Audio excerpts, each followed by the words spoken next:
कभी आपने सोचा है बिना ओटीपी शेयर किए, बिना स्क्रीन शेयर किए, बिना किसी से बात किए आपके अकाउंट से 10,000 रुपये निकल गए? नहीं सुना ना? लेकिन अकॉर्डिंग टू पुलिस और बैंक एक नए तरह का फ्रॉड मार्केट में आया है, आधार बेस्ड बायोमेट्रिक फ्रॉड। तो ये फ्रॉड मेरे साथ हुआ है। आप लोगों के साथ भी ये सिमिलर फ्रॉड ना हो और आपको क्या करना चाहिए, इसके लिए मैंने ये वीडियो बनाया है। तो 24 अगस्त को मुझे अचानक से एक मैसेज आता है जिसमें मुझे पता चलता है कि मेरे किसी ने 10,000 रुपये निकाल लिए हैं। तो ये अकाउंट देख के मैं थोड़ा आश्चर्यचकित होता हूँ और उसके बाद मैं इंटरनेट अकाउंट अपना खोल के देखता हूँ।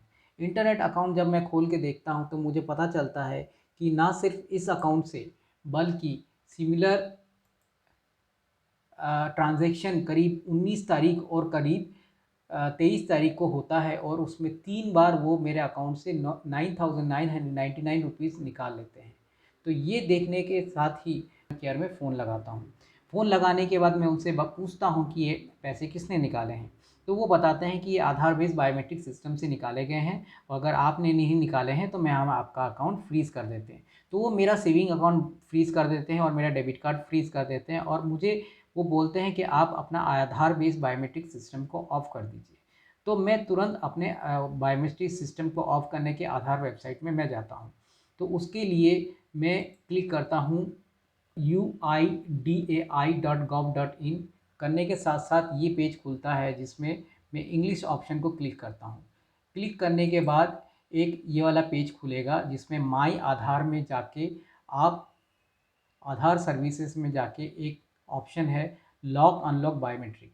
जैसे ही आप ये क्लिक करेंगे तो एक लॉगिन पेज खुलेगा जिसमें आपको आधार डिटेल डालना पड़ेगा और कैप्चा डालना पड़ेगा, जिसके बाद एक ओटीपी आता है जो कि आपके मोबाइल में आएगा। आप जैसे ही ओटीपी डालेंगे तो आपका ये पेज खुल जाएगा। ये पेज जैसे ही खुलेगा उसमें एक ऑप्शन है लॉक अनलॉक बायोमेट्रिक। आप इसको क्लिक करेंगे। क्लिक करने के बाद ये एक पेज खुलता है जिसमें आपको कुछ नहीं करना है, जो नेक्स्ट ऑप्शन है इसको क्लिक करना है। जैसे ही आप नेक्स्ट ऑप्शन क्लिक करेंगे यहाँ पे लॉक बायोमेट्रिक एक ऑप्शन आएगा जिसके नीचे आपको टिक करना है। टिक करने के बाद आप इसको नेक्स्ट करेंगे। नेक्स्ट करने के साथ साथ आप देखेंगे कि your biometric has been lock successfully. अब जैसे ही आपका बायोमेट्रिक लॉक हो गया, अब जितने भी अकाउंट से बायोमेट्रिक आपका आपका आधार लिंक है, आप वो बायोमेट्रिक थ्रू एक्सेस नहीं कर पाएंगे कोई, और साथ ही साथ आपका आधार सेफ हो गया। ये करने के बाद मैं साइबर क्राइम के पोर्टल में गया जो कि cybercrime.gov.in है। उसमें जाके फाइल ए कंप्लेन वाले ऑप्शन में जाके मैंने पूरा कंप्लेन लॉन्च किया और पूरा कंप्लेन का डिटेल मैंने इस तरीके से डाउनलोड कर लिया। मैं बैंक में गया, वहाँ पे जाके मैंने एक ऑफिशियल कंप्लेन लॉन्च की। साथ में पुलिस स्टेशन में जीडी की। जीडी का कॉपी मैंने बैंक में जमा किया और बैंक से मैंने रिफ़ंड के लिए बोला। ये स्टेप भी बहुत इम्पॉर्टेंट है क्योंकि जैसे मुझे पता चला है कि 72 आवर्स के अंदर अगर आप वहाँ पे कंप्लेन करते हैं तो आपका पैसा मिलने का चांसेस है। और इवन कोई इंश्योरेंस की बात भी है जिसमें बैंक आपको पैसा रिटर्न दे सकता है। तो जल्दी से जल्दी जाके बैंक में कंप्लेन करना बहुत ज़रूरी है। उसके बाद मैं साइबर क्राइम के ऑफिस में जाके वहाँ पे भी मैंने एक कंप्लेन लॉन्च किया। इसके साथ ही साथ मैं बाकी बैंकों में भी दौड़ा जहाँ-जहाँ मेरे आधार से लिंक अकाउंट्स हैं, और वहाँ पे जाके मैंने जो काम किया वहाँ पे अपने सारे अकाउंट्स को आधार से डीलिंक करने के लिए बोला। तो समरी क्या है? समरी यही है, आधार बहुत ही इम्पोर्टेंट डॉक्यूमेंट है। आधार के थ्रू कोई भी आपके किसी भी अकाउंट में एक्सेस कर सकता है।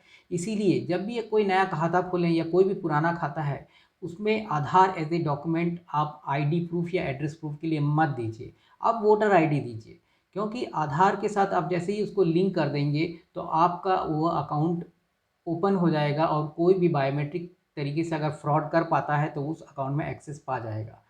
आपका जितने भी अकाउंट आधार से लिंक्ड है, वो सारे के सारे अकाउंट आपके बायोमेट्रिक थ्रू एक्सेस कर पाएँगे कोई भी। तो इसीलिए आप एज़ ए आधार डॉक्यूमेंट वहाँ पे जमा मत करिए। तो आईडी प्रूफ़ और एड्रेस प्रूफ़ के लिए आप आधार का इस्तेमाल मत करिए और अपने किसी भी अकाउंट को आधार से लिंक मत करिए। मेरे को पैसे मिलेंगे कि नहीं मिलेंगे नहीं पता, लेकिन सिमिलर ये फ्रॉड किसी और के साथ ना हो, इसीलिए मैंने ये वीडियो बनाया है ताकि आप अपने आधार का बायोमेट्रिक बंद कर सकें और जो आपके सेविंग अकाउंट से उसको बायोमेट्रिक उसको आधार से डीलिंक कर सकें। आगे इसमें क्या होता है ये जानकारी देने के लिए मैं अगले वीडियो बनाऊंगा। तब तक के लिए बाय।